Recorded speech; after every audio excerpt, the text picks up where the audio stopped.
नमस्कार दोस्तों, welcome to सरकारी स्टडी वेब्स एजुकेशन। चलिए इस क्लास में हम बात करने वाले हैं आईटीआई टीओ जो कोपा के अंतर्गत हमारी टेस्ट सीरीज चल रही है, उसमें हम प्रैक्टिस सेट नंबर 5 देखेंगे। प्रैक्टिस सेट 5 के अंतर्गत भी हम जो है उसी प्रकार जो प्रीवियस जितनी भी हमने सीरीज़ देखे हैं, जितने भी प्रैक्टिस सेट देखे हैं, जैसे कि हमारे प्रैक्टिस सेट 4 हो चुके हैं, उसमें हमने बहुत सारी चीज़ें कवर कर ली हैं। अब आगे हम देखेंगे प्रैक्टिस सेट नंबर 5 के अंतर्गत भी लगभग जो है 75 से 80 क्वेश्चन यहाँ पे हम कवर करने वाले हैं। ठीक है, अच्छा 75 से 80 क्वेश्चन होते हैं। इसके अलावा जो फैक्ट होते हैं वो इनसे ज़्यादा होते हैं, यानी कि लगभग 200 से ज़्यादा जो है फैक्ट आपको देखने को मिल जाते हैं। तो आपके लिए जो सीरीज़ है वो काफ़ी इंपॉर्टेंट होगी एग्जाम के लिए। तो चलिए शुरू करते हैं। सबसे पहला क्वेश्चन आपको देखने को मिलेगा, एक हैकर मतलब जो अनएथिकल काम करता है कंप्यूटर के माध्यम से। तो मूल साइट जो मुख्य साइट होती है उसका यूआरएल होता है। यूआरएल मतलब www.sarkarstudywaves.com ऐसा हम मान सकते हैं। उसको अन्य साइट यूआरएल के साथ परिवर्तित कर देता है, यानी कि यूआरएल ही बदल देता है। इसे क्या कहते हैं? इसे हम एक प्रकार से डीएनएस हाईजैकिंग बोल देते हैं। डीएनएस मतलब डोमेन नेम सिस्टम को हाईजैक कर लेना है। मतलब राइट आंसर आपका क्या हो जाएगा? डी हो जाएगा। ठीक है, तो आप देख सकते हैं यहाँ पे कुछ ऑप्शन भी है। जैसे मान लीजिए डिफेसमेंट की बात करें तो इसका मतलब हो जाता है विकृति, और विकृति आंसर तो है नहीं, परंतु इसका मतलब हो जाता है वेबसाइट की सामग्री को बदल देना, जबकि यूआरएल को नहीं बदला जाता है। ठीक है, उसके अलावा एक फिशिंग ऑप्शन भी है। तो फिशिंग मतलब एक प्रकार से नकली वेबसाइट या ईमेल बनाकर लोगों की संवेदनशील जानकारी को चुराना, जैसे कि पासवर्ड है, बैंक डिटेल है, ये सारी चीज़ें। फिर एक हो जाता है एंट्रैपमेंट, मतलब हो जाता है एक प्रकार से किसी को जाल में फंसाना, यानी कि यह नेटवर्क सुरक्षा यूआरएल बदलने से संबंधित नहीं है। और जो ऑप्शन है आपका मतलब डीएनएस हाईजैक, ये राइट आंसर है। और इसके मतलब इसका मतलब भी हो जाता है कि भाई हैकर जो है डीएनएस रिकॉर्ड को बदल देता है, मतलब डोमेन नेम सिस्टम को, और ताकि यूज़र जब मूल साइट यूआरएल खोले तो उसे जो है मैलिशियस साइट यहाँ पे दिखाई दे। तो ये भी आपको देखने को मिल जाता है, तो इसको आप यहाँ पे देख सकते हैं। नेक्स्ट क्वेश्चन है एमएस पावर पॉइंट 2019 में रिबन को मिनिमाइज करने के लिए। रिबन मतलब हो जाता है, आप सीधे सीधे देखें तो मैं आपको दिखाता हूं। जैसे हमने पावर पॉइंट यहाँ पे ओपन करे, और पावर पॉइंट ओपन करने के बाद आपको जो रिबन है वो दिख रही है, और रिबन को मिनिमाइज करने के लिए यहाँ पे आपको जो है रिबन डिस्प्ले ऑप्शन आ जाता है। रिबन डिस्प्ले ऑप्शन आपको ये एडवांस वर्जन में जो 2024 वहाँ यहाँ दिखेगा। देखिए फुल स्क्रीन मोड दिख जाएगा, शो टैब ओनली दिख जाएगा, ऑलवेज शो रिबन, एंड जो आपके एक ऑप्शन है वो दिख जाएंगे। और hide quick access toolbar जो दिख रहा है वो भी आप यहाँ से हाइड कर सकते हैं। तो अभी सारी चीज़ें शो हो रही। अगर मान लो इसको मैं फुल स्क्रीन मोड या शो टैब ओनली कर देता हूँ, तो देखिए ये जो टैब है ओनली टैब दिख रहा है, तो इसको बोल देते हैं कॉलेप्स करना। ठीक है, आप यहाँ राइट क्लिक करोगे तो भी आपको देखिए इस प्रकार के ऑप्शन आ जाएंगे, क्लिक करोगे वापस से आ जाएंगे। तो इस प्रकार से इसको बोल देते हैं हम कॉलेप्स करना। क्या बोल देते हैं? कॉलेप्स करना। तो राइट आंसर आपका हो जाएगा बी। बी यहाँ पे राइट आंसर देखने को मिल जाएगा। इसके अलावा वर्किंग एरिया तो कंप्लीट रूप से जहाँ आप काम करते हैं वो दिख जाता है। क्विक एक्सेस टूल बार जहाँ जो है आपको रिसेंटली जितने भी आपको काम करना है वो बार बार किए जाने वाले जो टूल्स है वो आपको देखने को मिल जाते हैं। और मुख्य रूप से यहाँ पे 3 टूल ही देखने को मिल जाते हैं, सेव है, अंडू, रीडू। ठीक है, 3 चीज़ें आप अपनी इच्छा अनुसार जोड़ सकते हैं। और थंबनेल्स मतलब जो टास्क पेन है वहाँ पे स्लाइड पेन में आपको क्या दिख जाते हैं? छोटे छोटे थंबनेल्स दिख जाते हैं जो आपकी स्लाइड है उसके। ठीक है, तो राइट आंसर आपका बी हो जाएगा। तो यहाँ आप देख भी सकते हैं जो आपका क्विक टूल बार है उसमें हमने देख लिए कॉलेप्स, हमने देख लिए रिबन को डिस्प्ले और हाइड कराने के लिए। उसके अलावा वर्क एरिया भी हमने देख लिए, थंबनेल्स भी देख लिए। बाकी चीज़ें आप यहाँ पे जब पीडीएफ मिलेगी तो पीडीएफ में आप देख सकते हैं। पीडीएफ आपको मिल जाएगी इसके डिस्क्रिप्शन बॉक्स में वीडियो के, या फिर आप जो है टेलीग्राम चैनल ज्वाइन कर लो। टेलीग्राम चैनल है सरकार स्टडी वेब्स। ठीक है, @सरकार स्टडी वेब्स, इसको आप ज्वाइन कर लें। इसकी लिंक भी आपको डिस्क्रिप्शन बॉक्स में मिल जाएगी। नेक्स्ट क्वेश्चन है ऑपरेटिंग सिस्टम का कार्य क्या होता है? तो ऑपरेटिंग सिस्टम के कार्य तो बहुत सारे होते हैं, पर ऑप्शन में पूछा गया कि भाई सिक्योरिटी होता है क्या, फॉर्मेटिंग, टाइपिंग, प्रिंटिंग। तो फॉर्मेटिंग जो है आपका किसका काम होता है? एप्लीकेशन सॉफ्टवेयर का। टाइपिंग भी एप्लीकेशन का, प्रिंटिंग भी एप्लीकेशन का। तो बचा क्या? सिक्योरिटी। तो सिक्योरिटी मैनेज करना, प्रोसेस मैनेज करना, थ्रेड मैनेजमेंट, गार्बेज कलेक्शन, सारी चीज़ों को मैनेज कौन करता है? Operating system. चलिए यहाँ पे देखें तो सिक्योरिटी बोले तो user authentication, access control, data protection, ये सारी चीज़ें जो आपका ऑपरेटिंग सिस्टम प्रदान करता है। हम स्टार्ट बटन में जाकर अगर सेटिंग में जाएं तो सेटिंग में जाकर आप देखोगे तो यहाँ पे आपको मिलेगी प्राइवेसी एंड सिक्योरिटी। इसी में आपको देखिए विंडोज़ की सिक्योरिटी देखने को मिलेगी। इसमें आप देखोगे तो आपको virus and thread protection, account protection, firewall protection, app and browser control, device security और परफॉर्मेंस वगैरह सारी चीज़ें आपको देखने को मिलेगी इसी के अंतर्गत। ठीक है, अभी देखो वार्निंग दिख रही तो इसे हम ऑन भी कर सकते हैं। तो ये आपको देखने को मिल जाएगा। इसको मैं ऑन कर देता हूँ, सिक्योरिटी ऑन है। यहाँ मैनेज सेटिंग में जाकर भी हम जो है सारे ऑप्शन को देखिए इस प्रकार से जो बंद है उनको हम ऑन कर सकते हैं। अब आप ध्यान से देखो यहाँ पे ग्रीन टिक आ गया है। तो इस सिक्योरिटी से रिलेटेड सारे काम कौन करता है? ऑपरेटिंग सिस्टम कर लेता है। फॉर्मेटिंग तो इसका काम नहीं है, यूटिलिटी फंक्शन है एक प्रकार का, ऑपरेटिंग सिस्टम का मुख्य कार्य नहीं है। टाइपिंग की बात करें, टाइपिंग भी जो है ऑपरेटिंग सिस्टम का कार्य नहीं है। इसके बाद जो है आपका प्रिंटिंग भी एप्लीकेशन सॉफ्टवेयर के अंतर्गत आ जाता है। और ऑपरेटिंग सिस्टम के और मुख्य कार्य की बात करें तो प्रोसेस मैनेजमेंट कर लेता है, मेमोरी मैनेजमेंट है, फाइल सिस्टम मैनेजमेंट है जैसे FAT होता है या फिर NTFS होता है, डिवाइस मैनेजमेंट है जो भी जितनी भी डिवाइसेस अटैच होती है, सिक्योरिटी और एक्सेस कंट्रोल है, और यूज़र इंटरफेस यहाँ पे प्रदान करता है। यूज़र इंटरफेस दो प्रकार के होते हैं, कौन कौन से? एक तो होता है ग्राफिकल यूज़र इंटरफेस और एक होता है कैरेक्टर यूज़र इंटरफेस। ठीक है, ये दो प्रकार के यूज़र इंटरफेस आपको देखने को मिल जाते हैं। यहाँ पे आप आइकॉन के आधार पर काम करते हैं और यहाँ पे आप कमांड बेस्ड काम कर लेते हैं। चलिए आगे चलते हैं। नेक्स्ट क्वेश्चन है, निम्नलिखित में से किस इंटरनेट एक्सेस विधि को स्विच्ड लाइन भी कहा जाता है? तो स्विच्ड लाइन मतलब सिंपल सी बात, सैटेलाइट तो होगा नहीं, यहाँ पे लीज लाइन भी नहीं होगा, ISDN भी नहीं होगा, बचा क्या? Dial up. तो डायल अप को स्विच लाइन क्यों बोलते हैं? क्योंकि टेलीफोन लाइन के माध्यम से बार बार इसको स्विच करना पड़ता है, कनेक्ट करना पड़ता है। ठीक है, तो राइट आंसर आपका हो जाएगा डायल अप कनेक्शन। और यहाँ इसके बारे में अगर देखें तो जो सैटेलाइट है, सैटेलाइट एक वायरलेस संचार है। डायल अप कनेक्शन आपका जो है टेलीफोन लाइन के माध्यम से इसका उपयोग किया जाता है। इसे सर्किट स्विच्ड लाइन भी बोला जाता है क्योंकि बार बार इंटरनेट से जुड़ने के लिए टेलीफोन नेटवर्क में एक नया कनेक्शन जनरेट होता है। ठीक है, तो इसलिए इसे स्विच्ड लाइन कनेक्शन बोला जाता है। लीज लाइन तो एक डेडिकेटेड है, मतलब पर्टिकुलर किसी संस्था के द्वारा इसको ले लिया जाता है, जैसे बैंकों में आप देख सकते हैं। ISDN integrated service digital network आंशिक रूप से सही लगता है क्योंकि ये ISDN भी सर्किट स्विच्ड हो सकता है, लेकिन सामान्यतः स्विच्ड लाइन शब्द डायल अप के लिए ज़्यादातर प्रयोग होता है, तो ISDN भी यहाँ पे नहीं होगा। तो राइट आंसर आपका डायल अप होगा, बाकी चीज़ें आप यहाँ पे देख सकते हैं।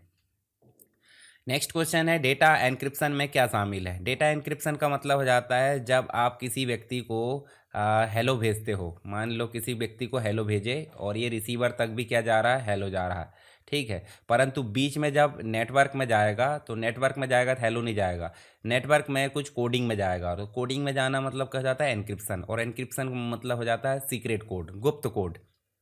तो यहाँ पे जो है भंडारण स्थान बचाने के लिए नहीं होगा, ये कंप्रेशन यहाँ पे नहीं होता। डेटा स्टोर के लिए स्थायी रूप से हटाना, ये भी नहीं होगा। डेटा को गुप्त कोड में एनकोड करना, तो ये इसका राइट आंसर है। मानव पठनीय प्रारूप में बदलना, ये भी गलत है। तो सी यहाँ पे राइट आंसर है, मतलब encoding data into a secret code, मतलब सीक्रेट कोड में डेटा को बदलना क्या कहलाता है? एनक्रिप्शन कहलाता है। और ये ज़्यादातर चीज़ें हमको देखने को मिल जाती है डिजिटल सिग्नेचर के अंतर्गत। ठीक है, एनक्रिप्शन जो टेक्निक है, क्रिप्टोग्राफी और जो डिक्रिप्टोग्राफी है, एनक्रिप्शन, डिक्रिप्शन, ये सारी चीज़ें उसी के अंतर्गत मिल जाती है। तो एनक्रिप्शन मतलब कोड में बदलना, डिक्रिप्शन मतलब फिर से डिकोड करना ताकि पढ़ा जा सके। ठीक है, और इसका उपयोग जो हो जाता है सिक्योरिटी, गोपनीयता यानी कॉन्फिडेंशियलिटी, नेटवर्क संचार है, कम्युनिकेशन, बैंकिंग, ईमेल, इन सभी में इसका उपयोग बड़ी मात्रा में किया जाता है। ठीक है, अब कंप्रेशन की अगर बात है तो डेटा कंप्रेशन तो एक प्रकार से डेटा को छोटा करना होता है, बिनजीप, बिनरार, इन सभी सॉफ्टवेयर से। परमानेंटली डिलीट करना स्थायी रूप से, तो ये भी नहीं है इसके अंतर्गत। तो एनकोडिंग इसका राइट आंसर है, मतलब एक प्रकार से सीक्रेट कोड में बदलना। नेक्स्ट क्वेश्चन है, BOM का पूर्ण रूप क्या है? BOM देखिए, OM मतलब जैसे हमने एक और ऑप्शन देखा था DOM, डॉक्यूमेंट ऑब्जेक्ट मॉडल। तो BOM का मतलब क्या हो जाएगा? Browser object model. तो देखिए यहाँ पे ब्राउज़र ऑब्जेक्ट मॉडल कहाँ पे है? ये भी नहीं होगा, ये भी नहीं होगा और ये वाला भी नहीं होगा। तो ब्राउज़र ऑब्जेक्ट मॉडल यानी कि आपका जो बी है, बी राइट आंसर है। इसी प्रकार आप DOM देखें तो डॉक्यूमेंट ऑब्जेक्ट मॉडल देखने को मिल जाता है जो कि HTML XML डॉक्यूमेंट की स्ट्रक्चर को रिप्रेजेंट करता है। और BOM जो है आपका एक प्रकार का ब्राउज़र ऑब्जेक्ट मॉडल है और यह वेब ब्राउज़र के ऑब्जेक्ट जैसे कि विंडोज़ है, नेविगेटर है, स्क्रीन है, हिस्ट्री है, लोकेशन, इन सभी को रिप्रेजेंट करता है। और BOM का उपयोग जावास्क्रिप्ट में ब्राउज़र को कंट्रोल करने के लिए किया जाता है, ये भी आपको ध्यान में रखना है। ब्राउज़र के कंपोनेंट को रिप्रेजेंट करता है और इसके अंतर्गत जो चीज़ें आती हैं वो हमने देख ली हैं। नेक्स्ट क्वेश्चन है, यहाँ पे देखिए, निम्नलिखित में से कौन सी घोषणा यानी कि कौन सा डिक्लेरेशन गलत है? तो यहाँ बात की जा रही है वेरिएबल की, और वेरिएबल को अगर घोषित करना है या डिफाइन करना है तो उसके पहले मतलब सबसे पहले हमको अल्फ़ाबेट से शुरू होना चाहिए। दूसरा, अल्फ़ाबेट के साथ साथ अंडरस्कोर से भी शुरू कर सकते हैं। और अगर नंबर यूज़ करना है तो आपको इस प्रकार से नंबर यूज़ करना होता है, जैसे A1 है, पहले नंबर यूज़ करेंगे तो यूज़ नहीं होगा। इसके अलावा स्पेशल सिंबल इसमें यूज़ नहीं होते हैं, ठीक है। स्पेशल सिंबल बोले तो हैज़ है या फिर जो भी आप देख सकते हैं। तो पहले अंडरस्कोर आ रहा है तो ये सही है। डबल अंडरस्कोर भी ला रहा है, कोई दिक्कत नहीं। पहले नंबर से मतलब अल्फ़ाबेट से शुरू हो रहा है तो ये भी सही है। इसका मतलब तीनों सही है। गलत क्या है? गलत इनमें से कोई नहीं है। इसका मतलब डी आपका राइट आंसर है। इनमें से कोई नहीं, क्योंकि तीनों ही जो डिक्लेरेशन है वो बिल्कुल करेक्ट है। चलिए यहाँ पे देखें तो आपको देखने मिलेगा पाइथन में वेरिएबल को लेटर या अंडरस्कोर से शुरू कर सकते हैं, जो बिल्कुल सही था।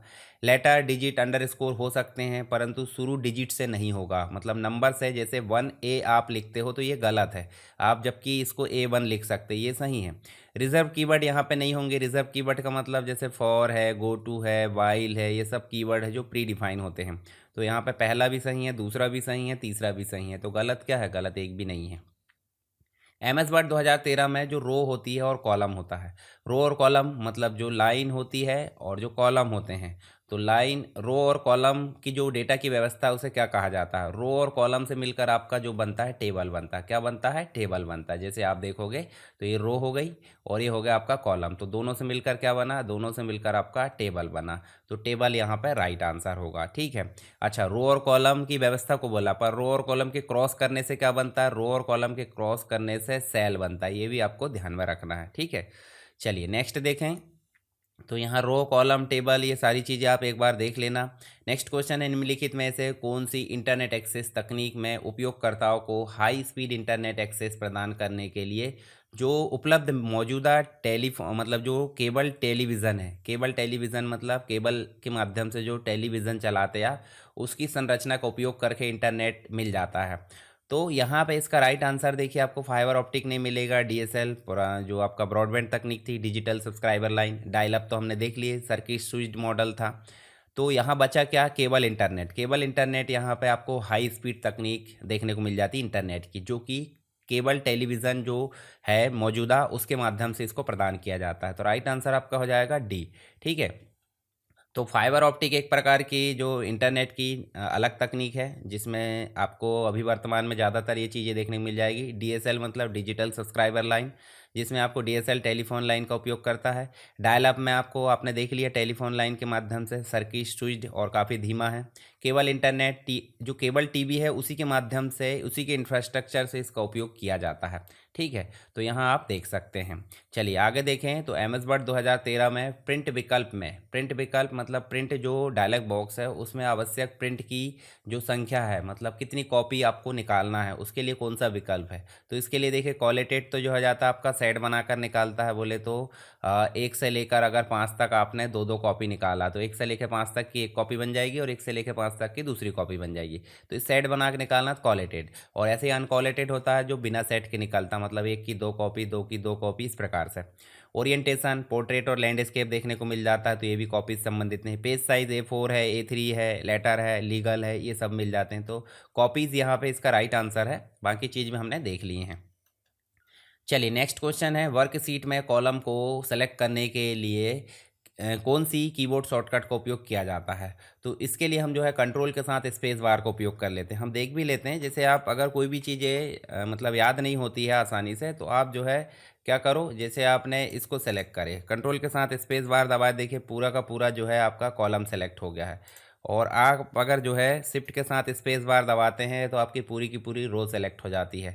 इसके बाद आपको मैंने दूसरी चीज़ें बताया था कि भाई कंट्रोल के साथ प्लस दबाते हैं, शिफ्ट का कंट्रोल के साथ आप माइनस और प्लस दबाते हैं, तो आपको जो है रो और कॉलम ऐड और डिलीट होते हुए नजर आएंगे। तो उनको भी आप ध्यान में रख सकते हैं। यहाँ इसका राइट आंसर जो है कंट्रोल के साथ स्पेस बार, और शिफ्ट के साथ स्पेस बार मतलब जो हो जाता है ये रो के लिए हो जाता है, और ये जो है आपका कॉलम के लिए हो जाता है। कॉलम सेलेक्ट होगा और यहाँ पर रो सेलेक्ट होगी।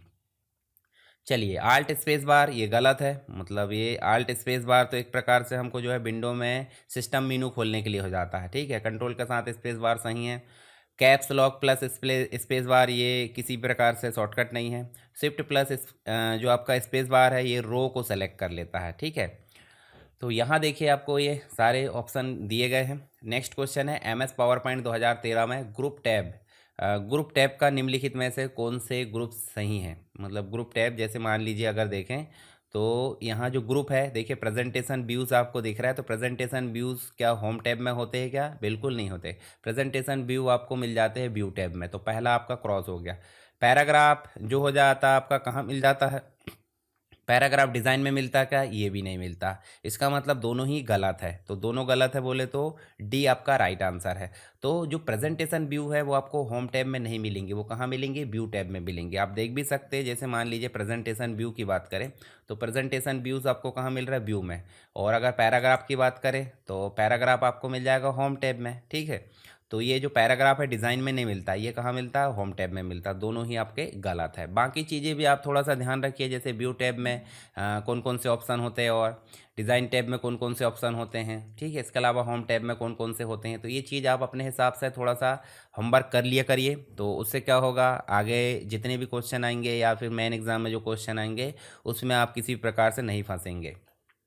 नेक्स्ट क्वेश्चन है, निम्नलिखित में से कौन से ऑपरेटिंग सिस्टम या कौन सा ऑपरेटिंग सिस्टम का कार्य नहीं है?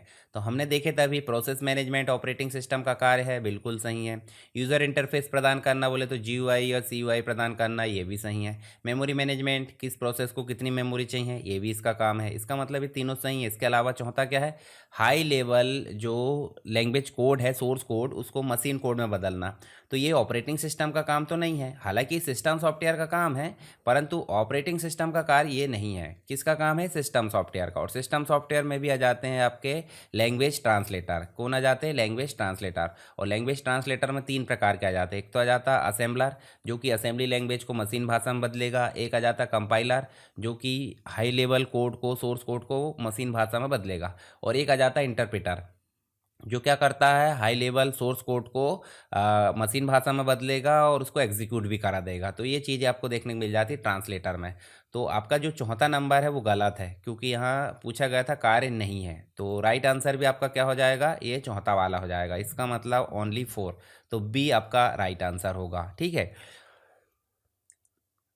यहाँ देख भी सकते हैं जो ऑपरेटिंग सिस्टम के कार्य है वो हमने देख लिए, पहले भी हमने देखे थे। बहुत सारे इसके काम हैं, तो आप इसके टास्क या काम को, आप फंक्शंस को याद रख सकते हैं। खालिस्तान एक ऐसी भाषा है जिसका उपयोग मानकीकृत यानी कि स्टैंडर्ड जो वेब पेज है उसको डिज़ाइन करने के लिए किया जाता है। जब वेब पेज डिज़ाइन करने की बात आ जाती है तो सीधे सीधे आंसर हो जाता है HTML, hyper text markup language. और हाइपर टेक्स्ट मार्कअप लैंग्वेज एक प्रकार से स्टैटिक जो टैग है वो प्रदान करती है, परंतु XML जो है आपका एक प्रकार से यूज़र को डायनेमिक फैसिलिटी प्रदान करती है कि स्टैटिक टैग तो है परंतु ये कस्टमाइज भी कर सकते हैं, यानी कि अपनी इच्छा अनुसार टैग भी बना सकते हैं। Extensible markup language. और जो हमने वेब पेज बनाया है उसको अगर हम इंटरेक्टिव बनाना चाहते हैं, रन टाइम पे कुछ काम करवाना चाहते हैं, तो हम यूज़ करते हैं जावास्क्रिप्ट का। और अगर हम इसमें अपीयरेंस देना चाहते हैं किस प्रकार से डिस्प्ले होगा पूरा वेब पेज, तो उसके लिए यूज़ करते हैं CSS का, कैस्केडिंग स्टाइल सीट का, ठीक है। तो आगे चले हम, तो यहाँ राइट आंसर आपका HTML हो जाएगा। HTML हाइपरटेक्स्ट मार्कअप लैंग्वेज हो जाता है। XML एक्सटेंसिबल मार्कअप लैंग्वेज हो जाता है। नेक्स्ट क्वेश्चन है आपका, निम्नलिखित में से कौन सा सामान्य बिटमैप आधारित फाइल टाइप एक्सटेंशन नहीं है? बिटमैप मतलब आप देख सकते हैं जो आपका रास्टर ग्राफिक्स हो जाती है। तो BMP तो ऑलरेडी है बिटमैप, JPG भी आपका बिटमैप इमेज है, PNG भी आपका बिटमैप है, जबकि PDF आपका डॉक्यूमेंट फॉर्मेट है, पोर्टेबल डॉक्यूमेंट फाइल, ठीक है। अच्छा, BMP का बिटमैप हो जाता है पूरा फॉर्म। JPG का क्या हो जाता है आपका? जॉइंट फोटो एक्सपर्ट ग्रुप, भी लग जाता है यहाँ पर। और PNG का पोर्टेबल नेटवर्क ग्राफिक्स हो जाता है। तो ये फुल फॉर्म भी आपको याद रखना है। तो राइट आंसर आपका हो जाएगा डी, ठीक है। PDF यहाँ पे राइट आंसर है। और जो PDF है वो एक प्रकार का डॉक्यूमेंट है, और मतलब यहाँ पे आप देखोगे तो टेक्स्ट है, वेक्टर ग्राफिक्स है, एम्बेडेड इमेज है, ये सारी चीज़ें हो सकती है। चलिए यहाँ पे आगे देखें तो आपको जो है नॉन बिटमैप के अंतर्गत आपको PDF मिल जाता है, SVG भी मिल जाता है, स्केलेबल वेक्टर ग्राफिक्स, ठीक है। ये रास्टर और वेक्टर दो प्रकार की ग्राफिक्स हो जाती है। रास्टर मतलब जो आपकी कैमरे से कैप्चर की जाती है, और वेक्टर मतलब जो सॉफ्टवेयर में बनाई जाती है, इलस्ट्रेटर वगैरह, कोरल, इसमें। चलिए नेक्स्ट क्वेश्चन है ID सेलेक्टर। ID सेलेक्टर की बात करें तो ID सेलेक्टर मतलब एक प्रकार से आपका CSS की बात हो रही है। और CSS में सेलेक्टर अलग अलग प्रकार के होते हैं। कौन कौन से होते हैं? एक तो एलिमेंट सेलेक्टर हो जाता है, एक आपका ID सेलेक्टर हो जाता है, एक आपका क्लास सेलेक्टर हो जाता है, एक हो जाता है आपका ग्रुप सेलेक्टर, और एक हो जाता है आपका यूनिवर्सल सेलेक्टर। तो जो एलिमेंट वाले हैं, एलिमेंट मतलब जिस नाम से H1 नाम से किया था H1 में हो जाएगा। आईडी में जिस को आईडी प्रदान की गई, मान लीजिए हमने आईडी दे दी है किसी को, जैसे H1 है और H1 को हमने आईडी दे दी है, और आईडी हमने दे दी है जैसे डबल कोट में हमने यहाँ पे एच हेडिंग वन दे दिए, हेड वन दे दिए, और यहाँ पे देखिए ऐसे करके यूज़ कर लिए। ठीक है, तो हेड वन दे दिए, तो हेड वन हमने किसको दिए, H1 को, तो जो हम आईडी यहाँ लेंगे वो सिर्फ इसी को अप्लाई होगी, किसी दूसरे को अप्लाई नहीं होगी। पर क्लास एक बार डिफाइन कर देते हैं तो वो क्लास मल्टीपल जो एलिमेंट है उसमें उपयोग की जा सकती है। ग्रुप में भी मल्टीपल हो जाती है, यूनिवर्सल में तो सभी हो जाते हैं। तो यहाँ बोला जा रहा है किसी एलिमेंट की आईडी एक पेज के भीतर यूनिक होनी चाहिए, बिल्कुल सही है। एक यूनिक एलिमेंट का चयन करने के लिए किया जाता है, ये सही बात है। उसके बाद आईडी सेलेक्टर एक विशिष्ट एलिमेंट का चयन करने के लिए HTML एलिमेंट की आईडी एट्रीब्यूट का उपयोग करती है, तो बिल्कुल सही है। इसका मतलब दोनों ही सही है, सी यहाँ पर राइट आंसर है। तो इसमें अगर देखें तो आईडी इस प्रकार से डिफाइन की जाती है, जैसे उदाहरण के लिए अगर देखें तो जो CSS है उसमें आईडी इस प्रकार डिफाइन करके इसके अंदर सारी फैसिलिटी लिख देते हैं, और उसके बाद यूज़ करते समय इसको जो आईडी एट्रीब्यूट है उसका उपयोग करके यहाँ पे यूज़ कर लिया जाता है। ठीक है, किसी भी एलिमेंट के अंतर्गत। तो यहाँ पे जो राइट आंसर है वो आपका दोनों ही सही है, क्योंकि दोनों ही यहाँ पे करेक्ट है। नेक्स्ट क्वेश्चन है, निम्नलिखित में से कौन सा डाटाबेस का एक प्रकार नहीं है। तो डाटाबेस में आप देखोगे तो रिलेशनल भी आ जाता है, नेटवर्क डाटाबेस भी आ जाता है, हायरार्चिकल भी आ जाता है, ट्रांजिशन नहीं आता है। ट्रांजिशन तो एक प्रकार से दो स्लाइड के बीच में जो स्लो मोशन आता है या फिर जो मूवमेंट आता है उसे हम ट्रांजिशंस बोल देते हैं, जो कि PPT के अंतर्गत यूज़ किया जाता है। ठीक है, तो ये आप देख सकते हैं। चलिए, यहाँ इसका राइट आंसर ट्रांजिशंस है, और यहाँ आप देखोगे तो आपको देखने को मिल जाएगा हायरार्चिकल डेटाबेस, जो ट्री आकार में हो जाता है, ट्री की संरचना जैसे। नेटवर्क में नेटवर्क संरचना व्यवस्थित या ग्राफ जैसे हो जाता है। रिलेशनल में टेबल के माध्यम से डेटा को मेंटेन किया जाता है, और ट्रांजिशन तो वही सिंपल सी बात है, शब्द जो है जैसे एसिड प्रॉपर्टी है। ट्रांजिशन डेटाबेस का नाम कोई प्रकार नहीं है। ठीक है, निम्नलिखित में से कौन से कथन MS एक्सेल से संबंधित सत्य और कौन से असत्य है। तो आप देख सकते हैं जैसे सीट हमने 11 लिखे हैं, तो सीट 11 और एक्सक्लेमेशन साइन लगाया और B1 लिखे हैं। जैसे उदाहरण के लिए हम सीट में चलते हैं, तो यहाँ देखिए जैसे मान लीजिए मैं 2-4 सीट लिख ले रहा हूँ। ठीक है, और यहाँ मैं मान लीजिए यहाँ 12 लिख देता हूँ, और 12 लिखे मैं यहाँ पे जाता हूँ और यहाँ लगाता हूँ मैं क्या, इक्वल, और इक्वल लगा कर मैं सीट 1 में चलता हूँ और सीट 1 में ऐसे लिख देते हैं। तो आप देखिए इसका एड्रेस क्या आया है, सीट 11 भी आ सकता है या फिर सीट 1, एक्सक्लेमेशन साइन भी आ सकता है, और सेल आपका C9 भी हो सकता है। इसका मतलब क्या है कि सीट 1 का डाटा यहाँ पे है उस सेल का। तो ये एक देखोगे आप, तो सीट 11 का डाटा B1 का सेल रेफरेंस उसी वर्कबुक में, मतलब इसी वर्कबुक में बोले तो इसी वर्कबुक में बोले तो बुक 1 में सीट 11 मतलब सीट 1 हो सकती है, उसका सेल B1 मतलब कोई भी सेल उसको संदर्भित करता। तो बिल्कुल सही है ये, अभी हमने प्रैक्टिस भी कर ली। उसके बाद SK1 और TS1 मिक्स्ड सेल रेफरेंस है। भाई S थोड़ी होगा, यहाँ पे डॉलर साइन लगता है, आप डॉलर लगा दोगे। जैसे मान लीजिए डॉलर लगाए और आपने K1 लिखे, तो आपका देखिए कॉलम आपका फिक्स्ड है और रो आपकी डायनेमिक है, यानी कि रिलेटिव है। उसके बाद T और आपने फिर डॉलर लगाया और 1 लिखे, तो यहाँ पर रो फिक्स्ड है और टी आपका कैसा है, रिलेटिव है। तो इसका मतलब मिक्स्ड ये कहलाएगा, जबकि एस वाला मिक्स्ड नहीं कहलाएगा। तो पहला कथन सही है, दूसरा गलत है। फिर उसके बाद बुक 22 यानी कि बुक 22 XLS-X जो है मतलब दूसरी बुक हो गई। देखिए उसमें सेम वर्क बुक की बात की गई थी, इसमें दूसरी बुक की बात की जा रही है। उसमें सीट 22 इसमें A2 सेल रेफरेंस क्या बताता है कि बुक 22 XLS-X में सीट 22 में A2 को संदर्भित करता है। तो ये भी बिल्कुल सही है, मतलब दूसरी वर्कबुक से ला रहे हैं हम अभी रेफरेंस। उसके बाद आपको देखिए $3 एक रिलेटिव सेल रेफरेंस है। जब डॉलर आ जाता है तो डॉलर में रिलेटिव नहीं कहलाता, ये एब्सोल्यूट कहलाता, और एब्सोल्यूट में कौन सा हो जाता है, मिक्स्ड हो जाता है, यानी कि रिलेटिव और एब्सोल्यूट दोनों का मिक्स्ड कहलाता, जबकि रिलेटिव नहीं होगा। रिलेटिव में तो डॉलर नहीं लगेगा ना, तो ये भी आपका गलत हो जाएगा। यानी कि पहला और तीसरा सही है, पहला और तीसरा सही है और दूसरा और चौथा आपका गलत है। तो पहला सही है, पहला सही है, दूसरा सही है। देखिए दूसरा सही गलत हो जाएगा, पहला गलत, ये भी गलत, पहला गलत, ये भी गलत, जबकि पहला सही है, दूसरा गलत है, तीसरा सही है, चौथा गलत है। इसका मतलब A नंबर का राइट आंसर हो जाएगा। तो यहाँ आप देख भी सकते हैं, इसमें मैंने सारी चीज़ें डिस्क्राइब करके रखा हूँ। आगे देखें JPEG का फुल फॉर्म, तो अभी हमने देखे थे जॉइंट फोटो एक्सपर्ट ग्रुप। ठीक है, तो जॉइंट फोटो फोटोग्राफिक भी हो सकता है, तो photographic joint photographic expert group भी हो सकता है, जॉइंट फोटो एक्सपर्ट ग्रुप भी हो सकता है। तो ए राइट आंसर हो जाएगा। ठीक है, ये कंप्रेशन एक प्रकार से इमेज कंप्रेस करके बनाई जाती है और फिर उसके बाद इसको मतलब ये जेपीजी एक प्रकार की रास्टर ग्राफिक्स है और रास्टर को वेक्टर में बदलना काफ़ी कठिनाई है, परंतु वेक्टर ग्राफिक्स को जेपीजी में बदलना काफ़ी आसान हो जाता है, जो कि इलस्ट्रेटर और हम जो है कोरल ड्रा के माध्यम से आसानी से बदल सकते हैं। चलिए आगे चलें। यदि सेल C2 में अगर मान लो 7.666667 है, तो एक्सेल फार्मूला अगर राउंड लगाते हैं और C2 लिख देते हैं और C2 के बाद हम लिख देते हैं 2, यानी कि डेसिमल पॉइंट कहाँ जाना चाहिए, 7 के बाद डॉट के बाद 2 अंकों तक जाना चाहिए। तो मतलब इतने सारे अंक नहीं लेना, कितने लेना, सिर्फ 2 लेना है। तो उसके लिए जो B2 में क्या मान होगा, तो भाई सिंपल सी बात है, अगर जो अंक हटा रहे हैं वो अंक अगर 5 या 5 से बड़े हैं तो इसके साथ में एक अंक जुड़ जाएगा, यानी कि 6 7 हो जाएगा, क्योंकि 2 अंक है।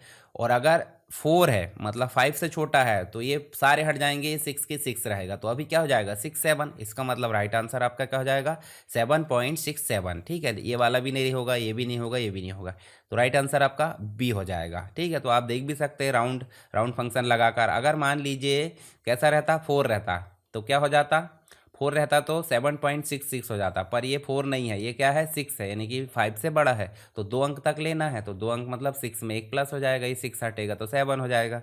चलिए आगे देखें। HTML टैग के सिंटेक्स के संबंध में कौन से कथन सत्य नहीं है। तो भाई यहाँ देख रहे हैं आप कि भाई टाइटल जो टैग है वो बिगिन होता है, यानी कि स्टार्ट होता है टाइटल टैग से, और एंड कैसे होता है, स्लैश के साथ एंड होता है। तो ये बिल्कुल करेक्ट है। उसके बाद जो है आपको देखने को मिल जाएगा हेड जो है, हेड टैग कैसे स्टार्ट होता है, हेड से, और एंड कैसे होता है, इस प्रकार। तो इसका मतलब दोनों ही सही हैं। तो यहाँ पे जो है आपके सत्य नहीं है बोला गया था, तो भाई दोनों सही है ना, यहाँ पे राइट आंसर आपका सी हो जाएगा। क्योंकि आप देख सकते हैं जब हम, जैसे उदाहरण के लिए मैं आपको, अच्छा मैं एक बात बता रहा हूँ कि जैसे अभी आपको जो टोटल यूनिट है वो 13 है, और 13 यूनिट में आपको कौन सी क्लास या कौन सा चैप्टर पहले चाहिए डिटेल क्लास में, वो आप मुझे बता दीजिए। हालांकि मैं कोशिश कर रहा हूँ कि अभी HTML पहले लेके आ जाऊँ, HTML और CSS, फिर उसके बाद जावास्क्रिप्ट, फिर जो पाइथन और जावा, ये सारी चीज़ें लेकर आऊँगा। चलिए यहाँ इसको सेव कर लेते हैं। नॉर्मली हम यहाँ पे प्रैक्टिस में जाते हैं और p.html कर लेते हैं, और यहाँ हम जो है अगर मान लीजिए HTML लिखते हैं, तो HTML लिखें तो HTML में देखिए आप देख सकते हैं टाइटल टैग शुरू हुआ और टाइटल टैग बंद हो गया। हम लिख देते हैं पेज या वेब पेज टाइटल, इस प्रकार हम ऐसे लिख देते हैं वेब पेज टाइटल। और हेड शुरू हुआ था इससे, तो हेड भी बंद हो गया इससे। उसके बाद बॉडी शुरू हुई तो बॉडी बंद हो गई। HTML सबसे पहले शुरू हुआ, बंद हो गया। डॉक टाइप HTML जो बताता है HTML5 वर्जन यहाँ पे बताता है, ये नहीं भी लगाओगे चलेगा पर लगा सकते हैं। मेटा टैग जो है आपको क्या बताते हैं, सर्च इंजन ऑप्टिमाइजेशन की फैसिलिटी बताते हैं। साथ ही यहाँ आप जो है स्टाइल का उपयोग कर लेते हैं। ठीक है, स्टाइल का उपयोग कर सकते हैं। उसके बाद आप जो है यहीं पे स्क्रिप्ट का उपयोग कर लेते हैं। स्क्रिप्ट मतलब समझ रहे हैं ना कि भाई जावा स्क्रिप्ट को यहाँ यूज़ कर सकते हैं, और जावा स्क्रिप्ट को आप हेड में भी उपयोग कर सकते हैं और बॉडी में भी, दोनों ही जगह उपयोग कर लेते हैं। इसके बाद इसमें आप जो है लिंक टैग का उपयोग कर लेते हैं, यानी कि एक्सटर्नल जो स्टाइल है उसका उपयोग करके आप यहाँ पे चीज़ें ला सकते हैं। ऐसे ही आप जो है यहाँ पे SRC का उपयोग कर लेते हैं, मतलब एम्बेड भी कर सकते हैं अदर जो एक्स्ट्रा एलिमेंट है, एक्स्ट्रा जो वेब पेज है, या फिर आप ऑब्जेक्ट का उपयोग भी कर सकते हैं। तो बहुत सारी चीज़ें यहाँ पे देखने को मिल जाएगी आपको हेड के अंतर्गत। तो मैं डिटेल में क्लास लूँगा आगे चल के। तो आप बताइए कितने बजे आपको क्लास चाहिए, तो आप मुझे कमेंट बॉक्स में बता देना, सुबह चाहिए या शाम को चाहिए, आपके हिसाब से यहाँ पे काम हो जाएगा। चलिए यहाँ पे तो जो दोनों सिंटेक्स थे वो सही हैं। नेक्स्ट क्वेश्चन है, माइक्रोसॉफ्ट वर्ड 2013 के रिबन पर किस मेनू टैब में टेक्स्ट फॉर्मेटिंग एडिट के विकल्प हो जाते हैं। टेक्स्ट फॉर्मेटिंग भाई सबसे शुरुआत में ही होते हैं ना, उसका नाम है होम टैब। तो यहाँ पर राइट आंसर क्या हो जाएगा डी, होम टैब। और बाकी व्यू टैब फाइल है, फाइल तो कोई टैब नहीं होता है, ये तो आपका बैक स्टेज भी ओपन कर लेता है, जिसमें आपको न्यू, ओपन, सेव, क्लोज के ऑप्शन दिए रहते हैं। इनसेट में आपको पिक्चर से रिलेटेड, चार्ट से रिलेटेड चीज़ें मिल जाती है, और व्यू टैब में आपको प्रेजेंटेशन व्यू, ये सारी चीज़ें मिल जाती है। हालांकि यहाँ वर्ड की बात की जा रही तो वर्ड में आपके MS वर्ड के व्यूज़ मिल जाएंगे। चलिए यहाँ पे देखें तो आपको व्यू के अंतर्गत तो आपको लेआउट है, web layout, outline, print layout, ये सारी चीज़ें देखने को मिल जाती है। फाइल में आपको ओपन से प्रिंट के मिल जाते हैं। इंसर्ट में आपको picture, chart, header and footer के ऑप्शन मिल जाते हैं। और होम टैब में आपको क्लिपबोर्ड, फॉन्ट है, फॉन्ट की फॉर्मेटिंग है, स्टाइल है, पैराग्राफ एडिटिंग, ये ग्रुप मिल जाते हैं। ठीक है, जिसमें बोल्ड, इटैलिक, अंडरलाइन, ये सारे काम कर सकते हैं। नेक्स्ट क्वेश्चन है असंगत विकल्प का चयन कीजिए, मतलब इन चार में से एक आपका जो है टीम से बाहर होना चाहिए। बोले तो तीन एक से होंगे। तो डेसिमल है, डेसिमल बोले तो ये नंबर सिस्टम है पूरे। तो नंबर सिस्टम में आप देखोगे, जैसे मान लीजिए आपने 10 की पावर 10, तो ये मान लीजिए ये तो अंक हो गया, और ये आपका 10 की पावर पावर नहीं, बेस, बेस मतलब 10 बोले तो डेसिमल, और 01 01 11 0 इस प्रकार से लिखे तो इसकी पावर 2, इसका मतलब बाइनरी। और अगर आपने फिर से लिखे, जैसे मान लीजिए 23 4 या जो भी, तो इसकी बेस आपने लिख दी 8 बोले तो ऑक्टल। और अगर आपने ए लिख दिए 1 4 इस प्रकार की चीज़ें, तो यहाँ पे क्या हो जाएगा आपका 16। तो आप देख सकते हैं जो 2 है, बेस 2, बेस 8 और बेस 16, ये सब जो है आपके कंप्यूटर के नंबर सिस्टम है। क्या है? कंप्यूटर के नंबर सिस्टम। और ये आपका जो है ह्यूमन रेडेबल है। कौन सा? डेसिमल। एक देखते हैं ना आप, 0 1 2 3 4 5 6 जो भी है, तो वो डेसिमल दशमलव वाली संख्या है, वो आपकी ह्यूमन रेडेबल है। तो ये तीन तो बिरादरी वाले हो गए, ये हो गया अलग, तो इसका मतलब राइट आंसर भी क्या होगा? डेसिमल वाला। बोले तो ऑड ऑप्शन को सिलेक्ट करना था। तो राइट आंसर ए हो जाएगा, यानी कि बेस 10 बोले तो 0 से 9 तक के अंक, बेस 2 बोले तो 0 1, बेस आपका 8 बोले तो 0 से 7, हेक्साडेसिमल 0 से 9 बोले तो 10 अंक, ए से एफ बोले तो 6 अंक टोटल। तो यहाँ पे आपको कंप्यूटर वाली जो संख्या प्रणाली है वो 3 मिल जाएगी, और मानव वाली संख्या प्रणाली डेसिमल मिल जाएगी। तो डेसिमल आपका टीम से बाहर हो जाएगा। नेक्स्ट क्वेश्चन है, एक्सेस में अगर इनपुट मार्क के रूप में आपको हैश दिया रहता है तो ये क्या देता है? तो अक्षर या अंक नहीं देगा, 8 से Z नहीं देगा, 0 से 9 और प्लस या माइनस, तो ये इसका राइट आंसर है। ठीक है, तो ये जो है के साथ में होता है, मतलब के बिना नहीं होगा। तो आपका जो है राइट आंसर क्या हो जाएगा? सी हो जाएगा। तो यहाँ देख भी सकते हैं MS एक्सेस में इनपुट मास्क, अगर आप देखिए कैरेक्टर का विशेष अर्थ क्या हो जाता है? 0 से 9, L लेटर ले सकते रिक्वायर, क्वेश्चन मार्क ये लेटर ऑप्शनल हो जाता है, ए बोले तो लेटर और डिजिट रिक्वायर हो जाता है, ए बोले तो लेटर और डिजिट, और हैज़ बोले इसका मतलब है डिजिट, 0 से 9 ऑप्शनल, और साथ ही क्या हो जाता है? प्लस या माइनस साइन की अनुमति देता है। तो ये आपको ध्यान में रखना, बाकी डिजिट भी आप याद रख सकते हैं, इनका अर्थ होता है। चलिए नेक्स्ट क्वेश्चन है, जब कीबोर्ड पर एक की दबाई जाती है, बोले तो कोई भी की दबाई जाती है, तो की स्ट्रोक को संबंधित बिट में परिवर्तित करने के लिए किस मानक का उपयोग किया जाता है? मान लीजिए हमने ए प्रेस करे, तो ए जो है कोड के फॉर्म में जाता, कौन सा कोड? 65। आपको पता होगा ये आस्की कोड कहलाता है। तो ये आस्की कोड को फिर बाइनरी में बदला जाता है कंप्यूटर के माध्यम से, पर हमारा कीबोर्ड ए जब हम प्रेस करेंगे तो 65 एक्सेस लेता है, यानी कि ग्रहण करता है, फिर उसको 01 में बदलता है। तो यहाँ पर राइट आंसर जो हो जाएगा आपका बी, आस्की कोड में। ठीक है, तो राइट आंसर बी हो जाएगा, और आस्की का मतलब American standard code for information interchange. यह सबसे सामान्य मानक है, यानी कि स्टैंडर्ड है, जिसका उपयोग कीबोर्ड इनपुट कैरेक्टर की स्ट्रोक को बिट या बाइनरी कोड में बदलने के लिए किया जाता है। जैसे मान लीजिए ए का जो है 65, तो इसका जो बाइनरी हो जाएगा 0 1, 5 टाइम 0 और 1, ए बाइनरी कोड में हो जाएगा। फिर आंसी की बात करें, ये सॉफ्टवेयर से रिलेटेड चीज़ें होती है यहाँ पे, American national standard institute, EBCDIC बोले तो extended binary coded decimal interchange code, जो IBM के जो मेन फ्रेम कंप्यूटर उसमें उपयोग किया जाता है। तो ये सामान्य चीज़ें हमने देख लिए।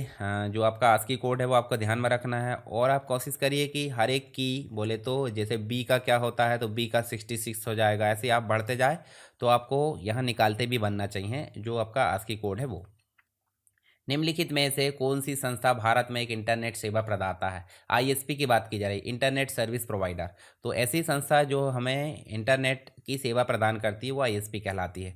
जैसे HSBC, ये तो बैंक है, BSNL ये ISP है, टाटा कम्युनिकेशन ये भी ISP है, MTNL ये भी ISP है। तो 3 ISP है, कौन सी नहीं है? HSBC है। तो राइट आंसर आपका ए हो जाएगा, और HSBC एक अंतर्राष्ट्रीय बैंकिंग और वित्तीय संस्था है, ना कि ISP है।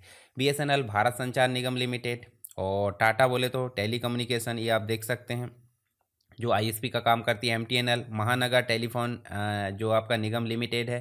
तो ये सारी चीज़ें आपको ध्यान में रखना है। इसके अलावा भी आप देखें तो आपको BSNL MTNL भी, एयरटेल है, जियो है, ये सब जो है आपकी क्या मिल जाती है, भारत के अंतर्गत ISP के रूप में देखने को मिल जाती है। कोई इनवैलिड जावा आइडेंटिफायर ढूंढे। आइडेंटिफायर मतलब हो जाता है वेरिएबल डिफाइन करना, ठीक है। तो जावा में जब हम वेरिएबल लेते हैं तो कोई भी मतलब आपका लैंग्वेज हो, लगभग लगभग सेम रहते हैं आइडेंटिफायर डिफाइन करने के लिए। तो कैरेक्टर होना चाहिए, कैरेक्टर से शुरू होना चाहिए, ठीक है। स्पेशल सिंबल के रूप में सिर्फ अंडर स्कोर का उपयोग कर सकते हैं, पहले अंडर स्कोर से शुरू कर सकते हैं, नंबर बाद में यूज़ कर सकते हैं, पहले नंबर यूज़ नहीं कर सकते हैं, बीच में स्पेस का उपयोग नहीं कर सकते। तो यहाँ देखिए आपको स्पेस पहले ही में दिख गया, तो ये तो गलत हो जाएगा। बाकी अंडर स्कोर उपयोग कर सकते हैं, डॉलर भी उपयोग कर सकते हैं, ये भी आपको जो है कुछ भी यहाँ स्पेस नहीं दिख रहा, मतलब सही है। तो गलत को ढूंढने वाली बात की जा रही, गलत ढूंढने वाली बात की जा रही, इसका मतलब पहला आपका राइट आंसर है हेलो वर्ल्ड। तो बीच में स्पेस होगा क्या? नहीं, यहाँ अंडर स्कोर लगा देंगे तो ये राइट हो जाएगा।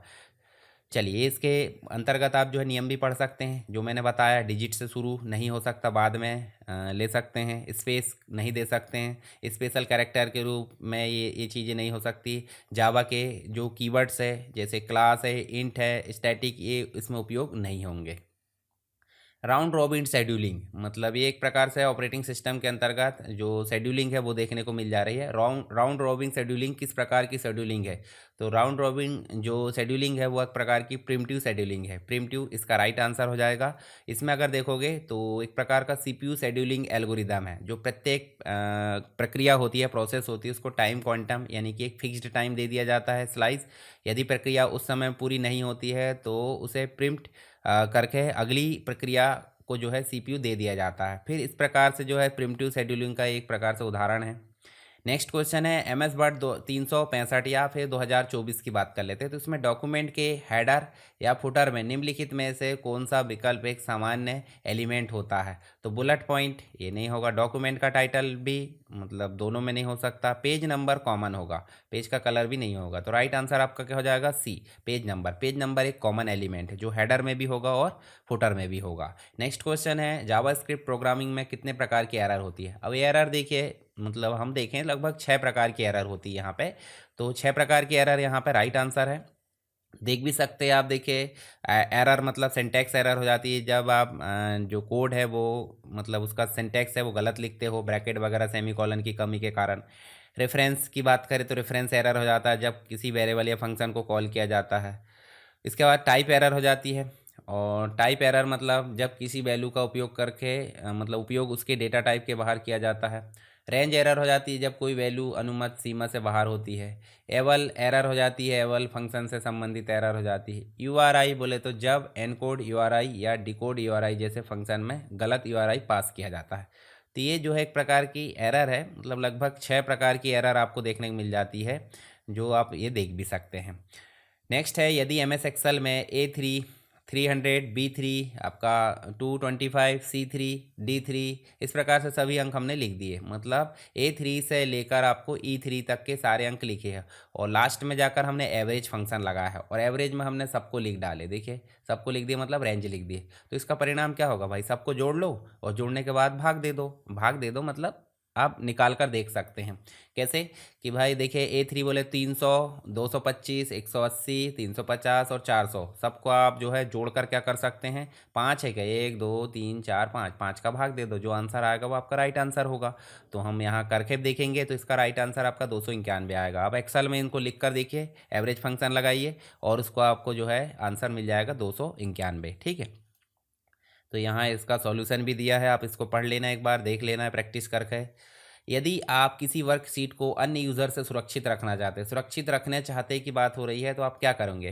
तो भाई नंबर तो दोगे नहीं, मैसेज भी नहीं दोगे, फाइल नेम भी नहीं। सुरक्षित रखने के लिए आप क्या डालोगे? पासवर्ड। और पासवर्ड के लिए दो चीज़ें हो जाती है, एक तो हो जाता है वर्कबुक को प्रोटेक्ट करना और एक हो जाती है वर्कशीट को प्रोटेक्ट करना। ये सब मिल जाते हैं आपको कहाँ पर? रिव्यू टैब में मिल जाते हैं। तो आप एक्सेल में जाकर रिव्यू टैब में जाकर इनका उपयोग करके देख सकते हैं। नेक्स्ट क्वेश्चन आप मिलेगा यहाँ पे, लूप में कौन सा भाग कंडीशन का मूल्यांकन करता है? तो लूप में भी देखिए, लूपिंग तो आंसर नहीं होगा क्योंकि लूप में आपकी बात की जा रही है कंडीशन की। तो कंडीशन पार्ट यहाँ पे राइट आंसर होगा, मतलब ए यहाँ पे राइट आंसर होगा। इसमें आप देखोगे जैसे फॉर है, वाइल है, डू वाइल है, इनमें 3 मुख्य भाग होते हैं। इनिशियलाइजेशन पार्ट हो जाता है, इनिशियलाइजेशन मतलब ए की वैल्यू 1, ठीक है।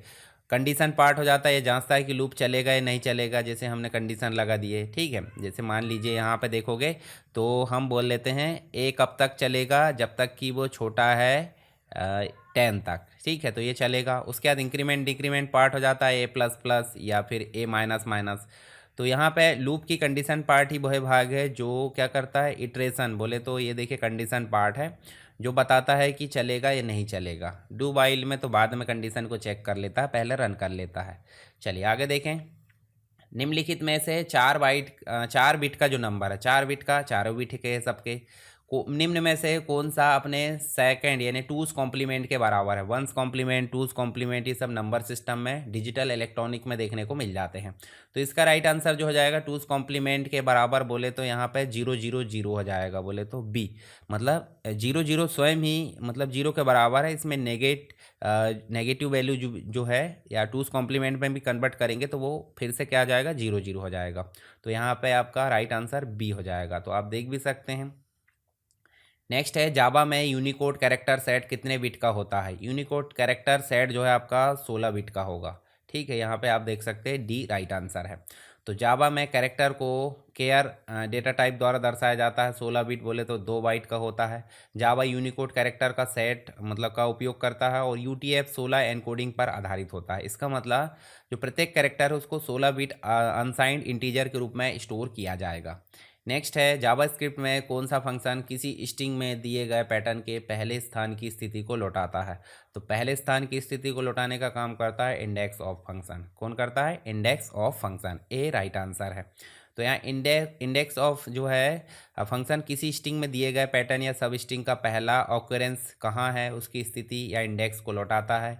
लास्ट इंडेक्स ऑफ मतलब किसी स्ट्रिंग में दिए गए पैटर्न का अंतिम ऑकरेंस कहाँ है उसकी स्थिति लौटाता है। सब str फंक्शन जो है किसी स्ट्रिंग से सब स्ट्रिंग निकालने के लिए उपयोग किया जाता है और सब स्ट्रिंग जो है किसी स्ट्रिंग का हिस्सा निकालने के लिए किया जाता है। ठीक है, तो ये आप देख भी सकते हैं। जैसे लेट मतलब एक प्रकार से डिफाइन करने के लिए, एक प्रकार से आइडेंटिफायर को डिक्लेयर करने के लिए यहाँ पे ये ऑप्शन है। तो ये str हेलो वर्ल्ड, तो इसमें console.log बोले तो str इंडेक्स ऑफ 0। ठीक है, तो यहाँ पे आप देखोगे पहला जो है मतलब पहला 0 का स्थान है एक प्रकार से। चलिए नेक्स्ट देखें। दिए गए प्रोग्राम का आउटपुट क्या होगा। तो इस प्रकार से प्रोग्राम भी दे दिया जाता है। जैसे मान लीजिए क्लास टेस्ट हमने बनाया, public static void main string args, इसका मतलब क्या है, ये जावा का प्रोग्राम है। अब देखिए ये पब्लिक फंक्शन है, मतलब क्लास का नाम है, पब्लिक फंक्शन हमने डिफाइन करे। उसके बाद हमने एक इंट लिए, इंट हमने वेरिएबल लिए x, और x में हमने क्या स्टोर कर दिए 9, और आउटपुट के लिए हमने प्रिंट कर दी system.out.println, और x भी प्रिंट होगा, साथ में प्लस हमने लगाया और डबल कोट के अंदर हाई हमने प्रिंट कर लिए। तो x प्रिंट होगा तो 9 और हाई बोले तो ये इस प्रकार से, तो 9h मतलब 9 हाई यहाँ पे प्रिंट होगा। तो राइट आंसर आपका हो जाएगा बी। ठीक है, तो यहाँ पे बी राइट आंसर है। इसमें आप देख भी सकते हैं डिक्लेरेशन। MS वर्ड 2013 में सेव एज विकल्प के लिए शॉर्टकट की क्या है। तो भाई सिंपल सी बात, सेव एज के लिए आपको F12 प्रेस करना होगा। क्या प्रेस करना होगा, F12। तो यहाँ पे आप देख भी सकते हैं। इसी प्रकार आप अन्य जो फंक्शन की है जैसे वर्ड, एक्सेल, पावर पॉइंट में उनका क्या उपयोग है उनको आप ध्यान में रखिए ताकि एग्जाम में आपको किसी प्रकार से कोई भी परेशानी ना हो पाए। चलिए यहाँ पे देखिए F11 बोले तो इंसर्ट न्यू चार्ट के लिए यहाँ हो जाता है F2, रीनेम के लिए हो जाता है F12, सेव एज के लिए, कंट्रोल एस सेव के लिए। ठीक है, और यहाँ जो आपको शॉर्टकट दिख रही है वो आप ध्यान में रख सकते हैं। निम्नलिखित में से कौन सा विकल्प MS पावर पॉइंट 2013 के स्टार्ट स्लाइड शो टैब के अंतर्गत वैलिड विकल्प नहीं है। स्लाइड शो के अंतर्गत बोले तो आप देख भी सकते हैं। जैसे मान लीजिए हम पावर पॉइंट में चलते हैं और यहाँ चलते हैं हम स्लाइड, तो स्टार्ट स्लाइड शो के अंतर्गत आपको मात्र 3 विकल्प मिलेंगे। कौन कौन से, बिगिनिंग के बाद फ्रॉम करंट और कस्टम स्लाइड। उसके बाद हम यहाँ देख लेते हैं, जैसे फ्रॉम करंट भी है, कस्टम भी है, फ्रॉम बिगिनिंग भी है, यानी कि 3 ऑप्शन तो है पर रिवर्स फ्रॉम रियर्स ऑप्शन नहीं है। तो राइट आंसर भी यही हो जाएगा। कौन सा विकल्प नहीं है, रिवर्स फ्रॉम रियर नहीं है ये आप ध्यान से रखिए। जैसे क्वेश्चन में पूछा जाता है गलत है सही है, गलत ऑप्शन बताइए, सही ऑप्शन बताइए, ये भी आपको ध्यान में रखना है। नेक्स्ट आप देखोगे तो इसी में आप देख सकते हैं फ्रॉम बिगनिंग मतलब शुरू से करेगा, और कीबोर्ड से शॉर्टकट की F5 दबाओगे तो ये काम कर लेगा। फ्रॉम करंट स्लाइड बोले तो शिफ्ट के साथ F5 दबाओगे तो ये काम करेगा। ठीक है, इसके अलावा रिवर्स वाला ऑप्शन नहीं होता। कस्टम के लिए आप अपनी इच्छा अनुसार जितनी स्लाइड रखना चाहते वो रख सकते हैं। MS पावर पॉइंट 2013 में निम्नलिखित में से कौन सा ग्रुप टैब युग्म सही है। तो देखिए हेडर एंड फुटर कहाँ मिलेगा, स्लाइड शो में बिल्कुल नहीं, ये आपको मिल जाता कहाँ पे, इंसर्ट टैब में। तो उसके बाद कमेंट आपका रिव्यू में मिलेगा, ये बिल्कुल सही है। इसका मतलब पहला गलत है, दूसरा सही है। तो पहला गलत है, दूसरा सही है बोले तो ओनली सही युग में पूछा गया था, तो ओनली सेकंड बोले तो यहाँ पे ए राइट आंसर है। चलिए, हेडर एंड फुटर तो आपको इंसर्ट टैब में मिल जाएगा, कमेंट आपका रिव्यू टैब में मिल जाएगा। इंटरनेट के संदर्भ में निम्न में से कौन सा कथन सत्य और असत्य है? तो यहाँ बोल रहा है डेटा ट्रांसमिशन की प्रभावशीलता कंप्यूटर पर निर्भर करती नहीं। ये कंप्यूटर पर निर्भर कैसे करेगी भाई? कंप्यूटर डेटा ट्रांसमिशन तो इंटरनेट की स्पीड और इंटरनेट के प्रकार के ऊपर या वायर के या फिर जो भी आपका गाइडेड अनगाइडेड है उसके ऊपर निर्भर करेगी ना, तो ये तो होगा गलत। इंटरनेट दो प्रमुख घटकों से मिलकर बना है, नेटवर्क प्रोटोकॉल और हार्डवेयर। तो ये थोड़ा मतलब सही लग रहा है, तो यहाँ पे पहला गलत है। पहला गलत बोले तो सत्य वाला तो यहाँ पे नहीं होगा, पहला गलत और दूसरा आपको सत्य मिलेगा, तो ये पहला भी आपका गलत है, मतलब राइट आंसर आपका सी हो जाएगा। चलिए, डेटा ट्रांसमिशन की प्रभावशीलता बोले तो नेटवर्क की बैंडविड्थ पर निर्भर करती है, protocol, server, data transmission media है, इन पर निर्भर करती, ना कि कंप्यूटर पर निर्भर करती है। दूसरा कथन क्या था? इंटरनेट दो प्रमुख घटकों से मिलकर बना है, जैसे network protocol, TCP IP, hardware, router, server, cable, इन सभी से मिलकर बना है। चलिए, नेक्स्ट है, क्या पाइथन पहचानकर्ता बोले तो आइडेंटिफायर के साथ में व्यवहार करते समय केस संवेदनशील होता है? तो ये बिल्कुल यहाँ पे आपको सही देखने को मिल जाएगा, मतलब बी राइट आंसर है। तो यहाँ अलग अलग मिल जाते हैं, जैसे छोटा एक्स और बड़ा एक्स लेते हैं तो दोनों ही अलग अलग व्यवहार करेंगे, ठीक है, दोनों का आउटपुट भी अलग अलग आएगा। तो केस सेंसिटिव मिल जाते हैं, मतलब एक प्रकार से अपर केस को अपर केस जैसे ट्रीट करेगा और लोअर केस को लोअर केस जैसे।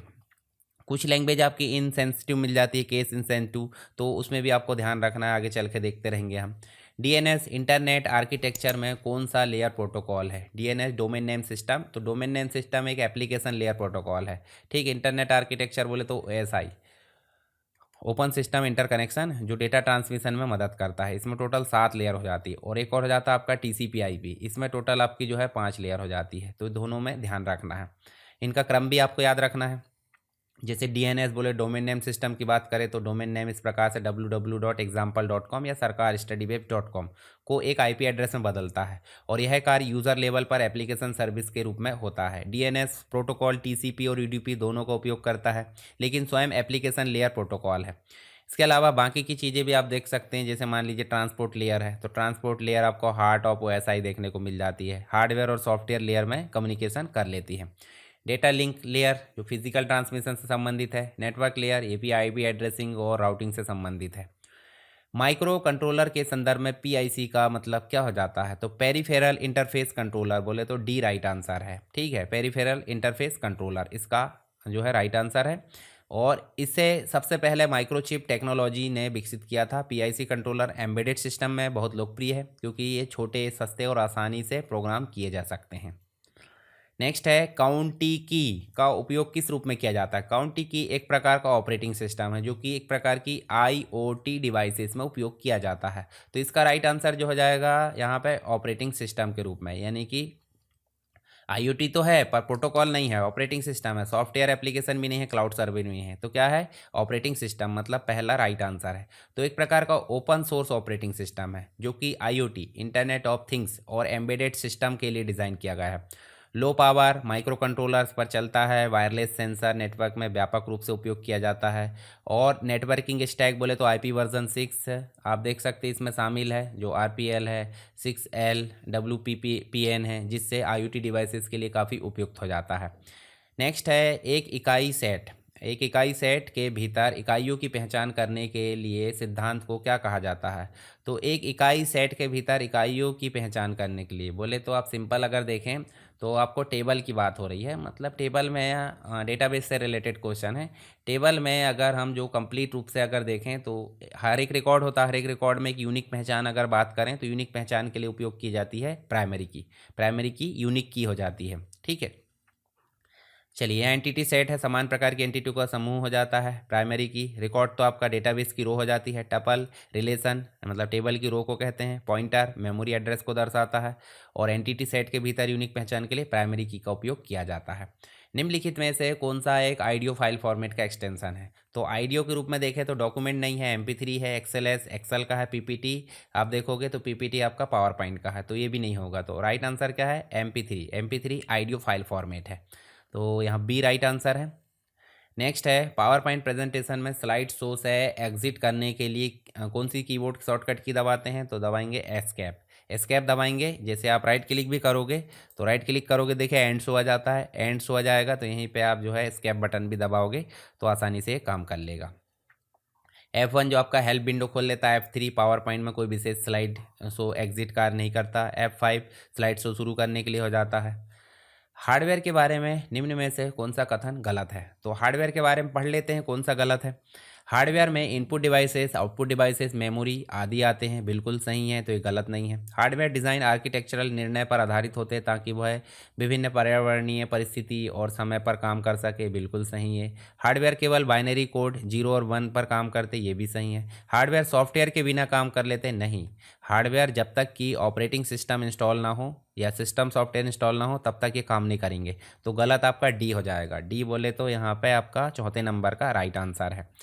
चलिए नेक्स्ट देखें, निम्नलिखित में से कौन सा सॉफ्टवेयर गणितीय गणना, सांख्यिकी गणना और ग्राफ तैयार करने के लिए उपयोग किया जाता है, तो वर्ड पैड नहीं किया जाएगा, MS वर्ड भी नहीं, पावर पॉइंट भी नहीं, बचा क्या MS एक्सेल। तो MS एक्सेल एक स्प्रेडशीट प्रोग्राम है जिसमें ये सारे काम किए जा सकते हैं। चलिए इसमें आगे देखें हम, तो आगे हमको देखने को मिलेगा MS पावर पॉइंट 2013 में एक नया प्रेजेंटेशन क्रिएट करने के लिए किस कीबोर्ड शॉर्टकट का उपयोग करेंगे, तो इसकी शॉर्टकट है Ctrl+N। और अगर वही बात करें हम कंट्रोल के साथ M की, तो ये न्यू स्लाइड लाने के लिए उपयोग किया जाता है। और कंट्रोल के साथ N की बात करें तो न्यू प्रेजेंटेशन की बात कर रहे हैं, ठीक है। इसके साथ ही आप Ctrl+C की बात करें तो copy, Ctrl+X cut, Ctrl+D duplicate के लिए उपयोग किया जाता है। चलिए आगे देखें तो आपको देखने को मिल जाएगा, ये कोई शॉर्टकट नहीं है शिफ्ट वाली, शिफ्ट के साथ एन भी कोई शॉर्टकट नहीं है। नेक्स्ट है वह प्रोग्राम जो आपके कंप्यूटर पर पृष्ठभूमि में चलता है और आपकी ब्राउजिंग आदतों की जानकारी कंपनी को भेजता है। कंपनी मतलब हो जाता है थर्ड पार्टी मतलब जो इसका मिसयूज़ करेगी। तो ऐसा सॉफ्टवेयर जो किसी दूसरे की कंप्यूटर के चीज़ मतलब कंप्यूटर में चलता है और उसके कंप्यूटर में जो भी एक्टिविटी उसको मॉनिटर करता है, उसको जासूसी करता है, तो जासूसी करने वाले सॉफ्टवेयर को स्पाईवेयर बोल देते हैं। क्या बोल देते हैं? स्पाईवेयर। तो स्पाईवेयर एक जासूसी प्रोग्राम है जो थर्ड पार्टी को सारी इन्फॉर्मेशन देता है जिससे कि वो उसका मिसयूज़ कर सके। तो यहाँ ए राइट आंसर है। जो ब्राउजिंग आदतों कीबोर्ड है, कीबोर्ड के स्ट्रोक है, सारी चीज़ों को भेज देता है। मालवेयर एक प्रकार का सामान्य शब्द है जो हानिकारक सॉफ्टवेयर, वायरस है, बॉम्ब है, स्पाईवेयर, रैंसमवेयर आदि को दर्शाता है। एडवेयर विज्ञापन दिखाने के लिए उपयोग किया जाता है लेकिन हमेशा ब्राउजिंग आदतें नहीं भेजता। रैंसमवेयर डेटा को एनक्रिप्ट कर देता है और पैसे मांगता है, ठीक है। तो ये चीज़ें आपको देखने को मिल जाएगी। निम्नलिखित में से कौन सा MS पावर पॉइंट फाइल का एक्सटेंशन है, तो ये PPTX हो जाता है। मतलब PPT भी है तो चलेगा और दोनों है तो PPTX हो जाएगा, पर वर्जन पूछा जाए उसके हिसाब से देना है। जैसे मान लीजिए 2003 तक के वर्जन में आपको .ppt मिलता था, परंतु 2007 से जो वर्जन आया वहाँ से आपको मिल जाता है .pptx मिल जाता है। तो ये भी आपको ध्यान रखना है। MDB माइक्रोसॉफ्ट डेटाबेस जो आपका MS एक्सेस था 2003 तक का MDB था, और 2003 के बाद जितने भी आया उसमें आ गया ACCDB मतलब एक्सेस डेटाबेस। PHT कोई वो नहीं है। DBF भी एक प्रकार से देख सकते हैं, एक्सटेंशन अलग है। तो डेटाबेस फाइल एक्सटेंशन है DBF। PHT Microsoft outlook personal storage table का एक्सटेंशन माना जाता है। MDB और PPT हमने देख लिए ऑलरेडी। चलिए आगे देखें, तो एक DBMS मुख्य रूप से किस उद्देश्य के लिए उपयोग किया जाता है। DBMS बोले तो डेटाबेस मैनेजमेंट सिस्टम। तो विकेंद्रीकृत और अंतिम उपयोगकर्ता को कंप्यूटिंग को बढ़ावा देना, मतलब प्रमोट डिसेंट्रलाइज एंड यूज़र, ये नहीं होगा। Store and manage data structure form में, ये बिल्कुल मतलब लग रहा है सही। For in networking and hardware control, ये नहीं होगा नेटवर्किंग वाला।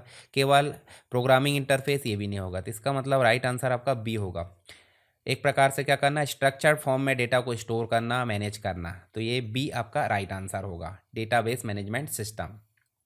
मैनेज भी करता बोले तो इंसर्ट करता, अपडेट, डिलीट, रिट्राइव, ये सारी चीज़ें। डेटा की कंसिस्टेंसी, सिक्योरिटी, कॉन्करेंसी, इन सबको सुनिश्चित करता है DBMS। आगे देखें तो आपको माइक्रोसॉफ्ट वर्ड 2013 के संबंध में जब डॉक्यूमेंट खोलते हैं तो कई डॉक्यूमेंट को सेलेक्ट करने के लिए कौन सा ऑप्शन उपयोग किया जाएगा। तो डॉक्यूमेंट पर क्लिक करते समय शिफ्ट की दबाए रखना, ये ठीक है भाई। शिफ्ट की दबाते हैं हम तो बहुत सारी डॉक्यूमेंट हम सेलेक्ट कर सकते हैं। उसके बाद डॉक्यूमेंट पर क्लिक करते समय टैब की नहीं दबेगा। डॉक्यूमेंट क्लिक करते समय विंडो की नहीं, अल्टर की नहीं, मतलब शिफ्ट की वाला राइट आंसर है। शिफ्ट की दबा कर रखेंगे तो ढेर सारे डॉक्यूमेंट हम होल्ड कर सकते हैं एक साथ, तो पहला राइट आंसर है, ठीक है। उसके बाद MS एक्सेल 2013 में संख्या को टेक्स्ट के रूप में मानने के लिए, मतलब संख्या हमने लिखे, जैसे मान लीजिए हमने 25 लिखे और 25 लिखे 25 आएगा, पर अगर इसको टेक्स्ट के फॉर्म में मानना है तो आपको डबल कोट या सिंगल कोट लगाना बहुत ज़रूरी है, यानी कि यहाँ पे एपोस्ट्रोफी लगाना बहुत ज़रूरी है। तो पहला आपका राइट आंसर है, ठीक है, पहला यहाँ पे राइट आंसर है। एपोस्ट्रोफी लगा दोगे तो यहाँ पे आप देखोगे तो आपको जो टेक्स्ट के फॉर्म में देखने को मिल जाएगी कोई भी संख्या, किसमें, जो आपका MS एक्सेल है उसमें, ठीक है। चलिए आगे देखें तो आपको जो है यहाँ पे देखने को मिल जाएगा इनमें से कौन सा पाइथन में एक वैलिड आइडेंटिफायर हो सकता है। तो वैलिड आइडेंटिफायर के रूप में अगर देखें तो पहले नंबर नहीं आएगा, पहले स्पेशल सिंबल नहीं आएगा, अल्फ़ाबेट से शुरू होता तो आ जाता, पहले अंडरस्कोर आ सकता है, इसका मतलब ये राइट आंसर है और ये भी गलत है, सी आपका राइट आंसर यहाँ पे। चलिए आगे देखें तो आपको जो है यहाँ पे इसके जो नियम है वो भी पढ़ने देना है, मतलब रूल, कि भाई किस प्रकार से वेरिएबल यहाँ पे आइडेंटिफाई डिफाइन हो सकता है। चलिए जावा प्रोग्रामिंग भाषा में निम्नलिखित में से कौन सा एक रिजर्व शब्द है। रिजर्व का मतलब जिसकी डेफिनेशन पहले से की गई हो। तो रिजर्व के रूप में मेथड नहीं है, सब क्लास भी नहीं है, रेफरेंस भी नहीं है, नेटिव यहाँ पे पहले से रिजर्व वर्ड है, ठीक है, बी राइट आंसर है। और इसमें देखोगे तो इसमें आपको देखने मिलेगा जैसे कि वेरिएबल, क्लास, मेथड नाम के रूप में यहाँ पे आइडेंटिफायर का जो मतलब एक प्रकार से रिजर्व वर्ड का उपयोग नहीं कर सकते। नेटिव एक प्रकार से जावा का रिजर्व वर्ड है और नेटिव मतलब नेटिव एक मेथड है और C++ जैसी अन्य भाषाओं में लिखे गए होते हैं जो दर्शाने के लिए किया जाता है। सब क्लास कीवर्ड है, कीवर्ड नहीं है, सब क्लास कीवर्ड नहीं है, रेफरेंस भी कीवर्ड नहीं है और मेथड भी कीवर्ड नहीं है, तो नेटिव आपका राइट आंसर होगा।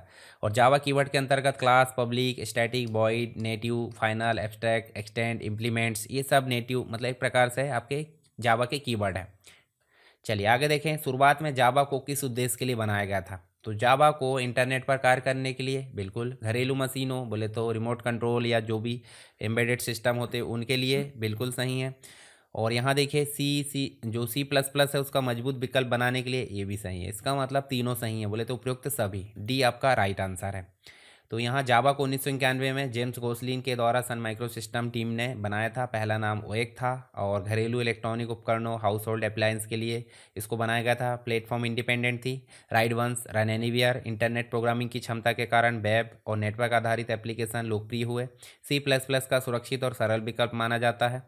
तो यहाँ पे ये एम्बेडेड सिस्टम हाउस होल्ड के लिए बनाई गई, इंटरनेट एप्लीकेशन, प्लेटफॉर्म इंडिपेंडेंट, साथ ही शुरुआती समय में ये जो हमने देखे हाउस होल्ड डिवाइस, इसके अलावा इंटरनेट, C++ का अल्टरनेटिव विकल्प, यानी कि सभी यहाँ पे राइट आंसर है।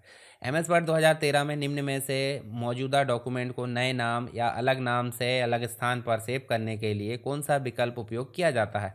तो देखिए पहली बार अगर सेव करेंगे तो सेव, पर दूसरी बार दूसरे नाम से या दूसरी लोकेशन पर सेव करेंगे तो सेव एस का उपयोग किया जाता है। तो राइट आंसर आपका हो जाएगा सी, ठीक है, सी राइट आंसर है। आप इसका उपयोग करके भी देख सकते हैं। प्रिंट करने के लिए प्रिंट कमांड का उपयोग कर लेते हैं, इसकी शॉर्टकट है Ctrl+P। सेव एस, सेव का मतलब कंट्रोल एस, सेव एस मतलब हो जाता है F12। रीनेम मतलब आप जो है डॉक्यूमेंट को रीनेम कर सकते हो विंडोज़ एक्सप्लोरर की मदद से। चलिए आगे देखें, बहुत ज़्यादा पैमाने पर अटैक नेटवर्क बनाने के लिए एक साथ कई इंटरकनेक्टेड उपकरणों को लक्षित या टारगेट करने वाला एक अटैक है, उसका नाम क्या है। इस अटैक का नाम है बॉटनेट अटैक। क्या है इसका नाम, बॉटनेट अटैक, डी आपका राइट आंसर है। मतलब आप देख सकते हैं 0 डे अटैक जो हो जाता है आपका, क्या हो जाता है, यह किसी सॉफ्टवेयर की नई खोजी गई वर्नेबिलिटी का फ़ायदा उठाता है, परंतु ये इंटरकनेक्टेड डिवाइस को नेटवर्क में नहीं जोड़ता। DDoS, distributed denial of service, बोले तो ऐसी मतलब एक प्रकार से मशीन या सर्वर को ट्रैफिक से भर देता है और डिनाइल ऑफ सर्विस यहाँ पे मैसेज आ जाता है। स्पेयर फिशिंग अटैक, बोले तो आप यहाँ पे देखेंगे targeted email social engineering attack है।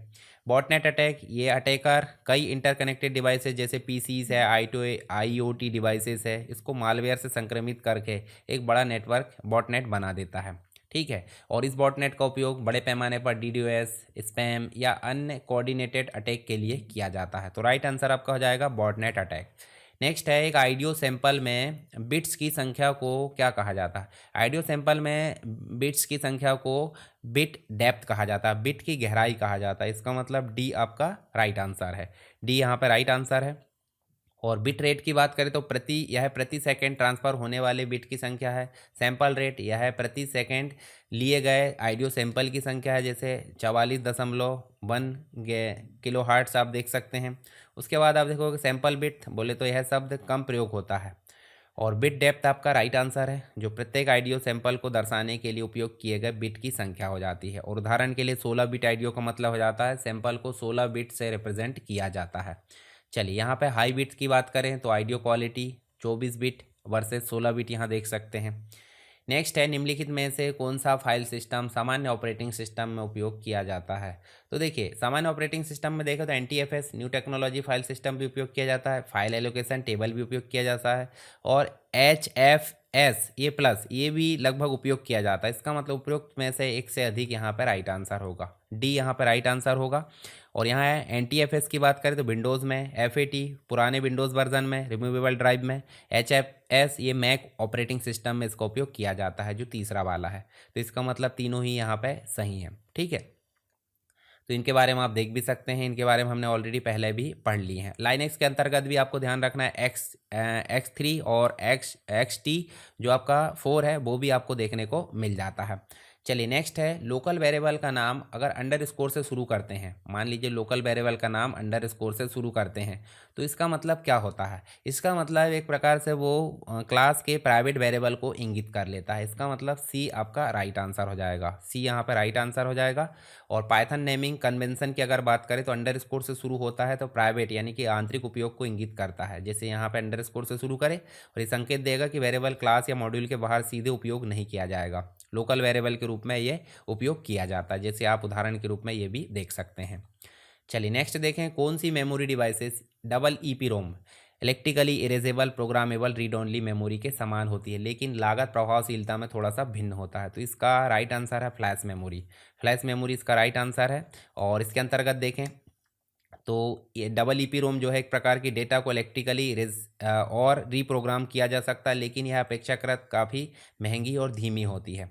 और फ्लैश मेमोरी की बात करें तो यह तकनीक डबल EEPROM पर ही आधारित है और इसमें डेटा को ब्लॉक्स में इरेज करके लिखा जा सकता है। डबल EEPROM से सस्ती होती है और अधिक कॉस्ट इफेक्टिव हो जाती है। फ्लैश मेमोरी को डबल EEPROM का प्रैक्टिकल और इकोनॉमिकल विकल्प के रूप में माना जाता है। जैसे CMOS की बात करते हैं मुख्य रूप से रैम और बायो सेटिंग के लिए उपयोग होता है, EEPROM जैसा नहीं है। मेमोरी स्टिक की बात करें तो स्टोरेज डिवाइस है जो फ्लैश मेमोरी पर आधारित होती है, सीधे EEPROM जैसा नहीं है। तो ये आप देख सकते हैं यहाँ पे। HTML के संदर्भ में निम्नलिखित में से कथनों में कौन सा सही है। तो भाई सिंपल सी बात है, HTML is design for storing and transforming data. तो HTML को तो वेब पेज डिज़ाइन करने के लिए किया गया है ना, तो ये डेटा को कहाँ डिज़ाइन कर रहा है, ट्रांसपोर्ट भी नहीं कर रहा है, तो ये तो गलत हो गया पी वाला। All HTML document must begin with a document type declaration, मतलब डॉक टाइप HTML जो HTML5 को यहाँ पे इंडिकेट करता है तो इससे शुरू होते हैं, बिल्कुल सही है। HTML is the standard markup language for web page, web page के लिए HTML एक स्टैंडर्ड मार्कअप लैंग्वेज है, बिल्कुल सही। मतलब Q और R सही है, P गलत है। तो यहाँ देखिए केवल Q और R सही है पूछा गया था, तो यहाँ पे देखिए पी वाला ऑप्शन गलत हो जाएगा, ओनली वाला ऑप्शन भी गलत हो जाएगा, ऑल वाला ऑप्शन भी गलत हो जाएगा। Q और R आपके सही है, ए राइट आंसर है, ठीक है। तो यहाँ इनके बारे में आप पढ़ भी सकते हैं। HTML को डेटा स्टोर और ट्रांसपोर्ट के लिए नहीं बल्कि वेब पेज के स्ट्रक्चर और प्रस्तुति के लिए यहाँ पे प्रेजेंटेशन के लिए बनाया गया है। चलिए आगे चलें। MS वर्ड 2013 में फॉर्मेटिंग को कॉपी करने के लिए किस शॉर्टकट की का उपयोग किया जाता है। तो भाई फॉर्मेटिंग को कॉपी करना मतलब सीधी सीधे बात हो रही है फॉर्मेट पेंटर की। किसकी बात हो रही है, फॉर्मेट पेंटर, जिसकी शॉर्टकट की हमने पहले भी देखे हैं, Ctrl+Shift+C है, इसका मतलब बी राइट आंसर है। चलिए आगे देखें। MS वर्ड में जो टेबल होता है, टेबल के अंत में एक नई पंक्ति जोड़ना है तो उसके लिए कौन सी शॉर्टकट की है। वही टेबल बनाए हैं और टेबल में हमारी मात्र 4 रो है और ऐसे हमने लास्ट तक रिकॉर्ड फिल कर दिए। कर्सर यहाँ गया, कर्सर जैसे गया है और कीबोर्ड से टैब की दबाएंगे तो आपकी नई रो बन जाएगी, मतलब एक रो और बन जाएगी यहाँ पे। तो इसके लिए टैब की दबाना पड़ता है, इसका मतलब ए राइट आंसर है। चलिए आगे देखें। निम्नलिखित में से कौन सा वीडियो का एक प्रारूप नहीं है। तो वीडियो का प्रारूप MP4 भी है, AVI भी है, MOV भी है। DOCX आपका डॉक्यूमेंट का फॉर्मेट है जो कि MS वर्ड का है, DOCX। नेक्स्ट क्वेश्चन है, निम्नलिखित में से एक प्रोसेसर निर्माता नहीं है। प्रोसेसर मतलब एक प्रकार से प्रोसेसर मैन्युफैक्चरिंग कंपनी नहीं है। तो एनवीडिया जीपीयू बनाने का काम कर लेती है, ग्राफिक्स प्रोसेसिंग यूनिट। एएमडी ये प्रोसेसर और आपका ग्राफिक्स प्रोसेसर दोनों बनाती है। क्वालकॉम भी आपके मोबाइल के प्रोसेसर बनाती है। एप्पल आपके प्रोसेसर नहीं बनाते, डिज़ाइन करने का काम कर लेती है। मैन्युफैक्चरर ये किसी से करवाती हैं। चलिए इसके बारे में देख लेते हैं। राइट आंसर आपका डी है। तो एनवीडिया आपका जीपीयू आरटीएक्स और जीटीएक्स बनाने का काम कर लेती है। एएमडी जीपीयू और सीपीयू दोनों को बनाती है। क्वालकॉम आपके स्नैपड्रैगन प्रोसेसर और जो आपका एक प्रकार से मोबाइल के सीपीयू निर्माता है। एप्पल आपका मुख्य रूप से टेक्नोलॉजी कंपनी है, जबकि आईफोन और मैक आदि बनाती है। और एप्पल जो है एक प्रकार से Apple silicon M1 M2 M3 जो सीरीज़ है M4 है, इनको डिज़ाइन किया है, ना कि निर्माण किया है। यानी कि निर्माता कंपनी की बात करें तो TSMC जैसी कंपनियों से ये काम करवाता है, ना कि मैन्युफैक्चरर है। तो ये भी आप ध्यान में रख सकते हैं। जैसे हम देखें तो ऋण मतलब एक प्रकार से जो एक प्रकार से किस्त होती है, ईएमआई होती है। ईएमआई की किस्तों की गणना के लिए किस सॉफ्टवेयर का उपयोग करेंगे? तो यहाँ पे नोटपैड का उपयोग नहीं करेंगे, पावर पॉइंट भी नहीं, इन्फोपाथ भी नहीं, बचा क्या? स्प्रेडशीट। बोले तो एक्सेल का उपयोग हम करेंगे। बी राइट आंसर है। चलिए आगे देखें तो आपको देखने को मिल जाएगा निम्नलिखित में से कौन सी सेवाएं सिस्टम कॉल द्वारा प्रदान की जाती है। तो सिस्टम कॉल बोले तो जो ऑपरेटिंग सिस्टम उसके अंतर्गत प्रोसेस क्रिएट करता है, मैनेज करता है, डिवाइस हैंडल करता है, इनपुट आउटपुट प्रोटेक्शन बिल्कुल सही है, नेटवर्किंग सही है। इसका मतलब सभी यहाँ पे राइट आंसर है। तो डी यहाँ पे ऑल ऑफ द एबव बोले तो 1 2 3 4 सभी सही हैं। तो यहाँ पे हमने जो है जो कंप्लीट आपका सेट नंबर 5 है, इसको यहाँ कंप्लीट देखा है। लगभग आपके 80 क्वेश्चन के आसपास हमने कवर किए हैं। और उसके अलावा जो फैक्ट है वो लगभग 200 से अधिक फैक्ट हमने कवर किए हैं। तो एक बंडल के फॉर्म में आपको प्रैक्टिस सेट मिलता है। तो आपको सिर्फ क्वेश्चन नहीं देखना, क्वेश्चन के अलावा भी जो आपके फैक्ट होते हैं वो आपको कवर करते चलना है। जो भी मैं गाइड करता हूँ उनको आपको फॉलो करना है, जो भी होमवर्क दिया जाता है वो आपको फॉलो करना है। और किसी प्रकार से आपको कोई प्रॉब्लम होती है, कुछ भी चीज़ें पूछना तो कमेंट करिए। साथ ही कमेंट आप इस हिसाब से भी करिए कि आपको कितने क्वेश्चन आपके सही आए हैं। सारी चीज़ आप बताते रहिए, मतलब 2 वे कम्युनिकेशन होना चाहिए। एक मैं पूछूं तो आप बताओ मुझे कुछ भी चीज़ें, तो उससे आपको जो है थोड़ा सा मुझे भी अच्छा लगेगा और आपको भी अच्छा लगेगा। ठीक है, क्वेश्चन चलते रहना चाहिए। तो कमेंट करते रहे और वीडियो को लाइक जरूर करें। वीडियो पसंद आता तो वीडियो को लाइक करें और अपने दोस्तों के साथ शेयर करना नहीं भूलना। अपने ग्रुप में स्टेटस में लगा दिया करो, तो उससे क्या होगा, जो भी ज़रूरतमंद होगा उसको ये वीडियो मिल जाएगा। और पहली बार अगर चैनल पर आए हैं तो आगे इसी प्रकार की वीडियो या आपके काम की बहुत सारी वीडियो के लिए आप जो है चैनल को सब्सक्राइब कर सकते हैं। चलिए मिलते हैं नेक्स्ट क्लास में, तब तक के लिए जय हिंद।